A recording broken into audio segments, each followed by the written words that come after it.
우리 군이 사거리 500km 탄도미사일 시험 발사에 성공했습니다. 무인 항공기와 관련해서는 북한이 상당히 많은 수량을 갖고 있는 것으로 안다고 밝혔습니다. 네, 취재기자 연결해서 자세한 소식 알아보겠습니다. 황혜경 기자. 네, 국방부입니다. 예, 일부 언론의 보도가 있었는데요. 군 당국이 500km 탄도미사일 시험 발사에 성공했다는 점을 확인해줬다고요?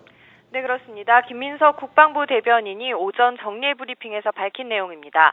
지난달 말 사거리 500km 탄도미사일의 첫 시험 발사에 성공했다고 밝혔는데요. 이에 따라 군 당국은 추가적인 시험 발사를 거쳐 이르면 내년쯤 실전 배치할 계획인 것으로 알려졌습니다. 현재 우리 군이 보유한 미사일의 사거리는 300km가 최대입니다. 기술이 없어서가 아니라 그동안 한미 미사일 지침에 묶여서 이보다 사정거리가 긴 탄도미사일은 개발이 금지되어 왔습니다.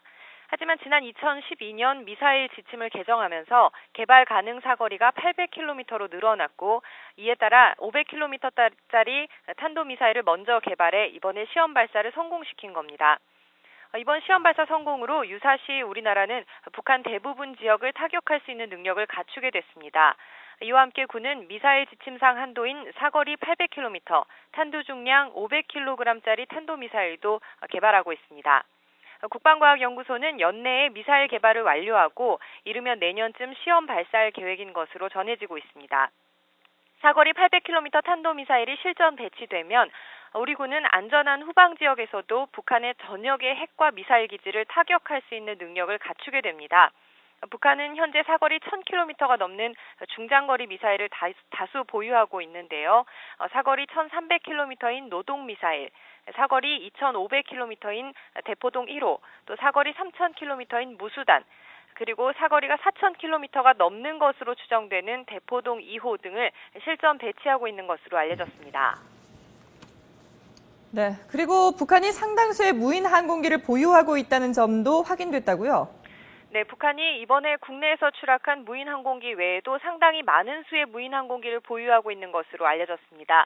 김민석 대변인은 브리핑에서 북한이 상당한 양의 무인 항공기를 보유하고 있으며 그 대수도 알고 있다고 밝혔습니다. 하지만 대수를 공개할 경우 우리나라의 정보 능력이 공개가 되기 때문에 정확한 수치를 밝힐 수는 없다고 설명했습니다. 김 대변인은 북한이 그동안 규모가 큰 무인기를 운용해왔지만 최근에는 사이즈가 작은 소형 무인기를 만들고 있는 것 같다면서 그런 과정에서 한국의 무인기를 침투시켜 운행하는 가운데 추락한 것으로 추정된다고 밝혔습니다.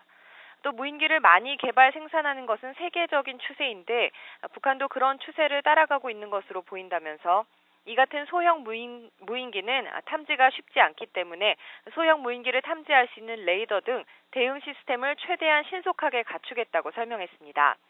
특히 저고도 레이더의 경우 일부 선진국에서 만들어 놓은 것이 있어서 구매를 위한 절차를 밟고 있는 것으로 안다고 덧붙였습니다. 또 일부 매체에서 백령도 무인 항공기가 북한의 평남 온천 비행장에서 발진됐다고 보도된 데 대해서는 그럴 가능성은 없다고 일축했습니다. 또 북한 핵실험이나 장거리 로켓 발사 가능성에 대해서는 현재까지 그런 징후는 포착되지 않았다고 설명했습니다. 지금까지 국방부에서 YTN 황희경입니다.